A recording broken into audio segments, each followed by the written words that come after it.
Бәріңе сәлем достар. Бүгін сендер менен Қазақ Бай YouTube арнасы достар. Мен сендерге стикерді қалай істеу керек екенін көрсететін боламын. Ең бірінші бізге стикер макер деген затты жаздырып аламыз. Және осы көріп тұрғандай осындай осыған кіреміз. Мысалға новый зат ашатын боламыз. Мысалға кіргеннен кейін не деп ашамыз? Солғы дейік. Солғы ана бар ғой дей салайық. Солғы ана бар ғой дейік. Ашамыз. Солғы ана бар ғойға кіреміз.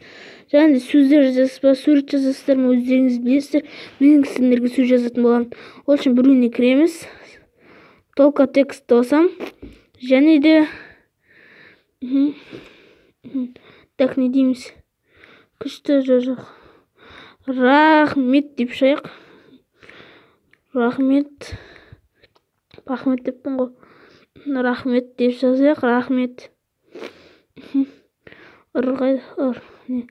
Рахмет деп жазайық. Рахмет. Міне жаздым. Енді өздері білесіз, мен былай қояйын ба, былай қойсын ба, өздеріңіз. Мен былай қояйын. Және де добавить текст. Емес, сохранить стикер деп тұр нерде. Астында сохранение стикер деп тұр.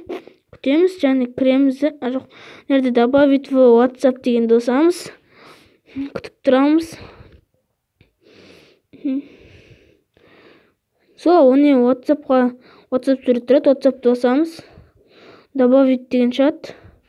Және де біз WhatsApp-қа кіреміз. WhatsApp-қа кіреміз. Не мысалға WhatsApp-қа кіреміз. WhatsApp-қа кіргеннен кейін стикерді кіреміз. Рахмет деп жазамыз. Міне достар, видео ұнаса лайк басып,